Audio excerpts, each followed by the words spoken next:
Days payable outstanding, DPO. Days payable outstanding वो financial metric है जो इन्वेस्टर्स और ट्रेडर्स यूज कर सकते हैं ये मेजर करने के लिए कि एक कंपनी अपने सप्लायर्स को कितने टाइम में पैसा वापस कर रही है।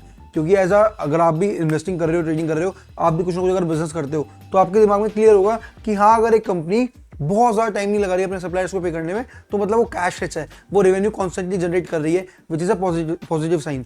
तो डीएसओ भी कैलकुलेट करते हैं कि कितने एवरेज नंबर ऑफ डेज, कितने दिन लग रहे हैं एक कंपनी को अपने अकाउंट्स पेबल को क्लियर करने के लिए।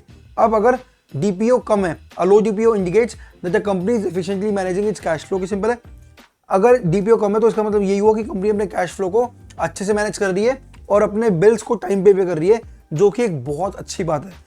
एंड कन्वर्सली अगर डीपीओ हाई है, इसका मतलब ये है कि कंपनी को पेमेंट्स करने में इशू हो रहे हैं। अब कंपनी को अगर पेमेंट्स करने में इशू हो रहे हैं, इसका सिंपल मतलब यही हुआ कि वो कहीं ना कहीं स्ट्रगल कर रही है। उसके रीजंस हो सकते हैं, तो सेल्स नहीं आ रही, और अगर सेल्स भी आ रही है, प्रॉफिट्स भी आ रहे हैं, तो कहीं ना कहीं उनके इंटरनल एक्सपेंसेस बहुत ज़्यादा हैं जो कि वो उसको एफिशिएंटली मैनेज नहीं कर पा रहे। तो that can also further signify कि मैनेजमेंट टीम में कहीं ना कहीं इशू है।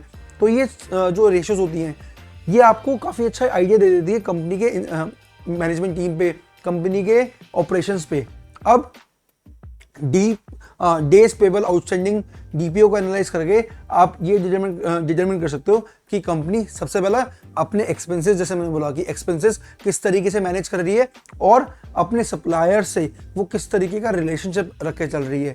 क्योंकि अगर वो एक्सपेंसेस अच्छे से मैनेज कर रही होगी, सप्लायर से रिलेशन बड़ा अच्छा मेंटेन करके चल रही होगी, तो इसका मतलब ये है कि वो सस्टेनेबली ग्रो कर सकती है एंड उसमें इन्वेस्टिंग एक सेंसिबल डिसीजन बन सकता है।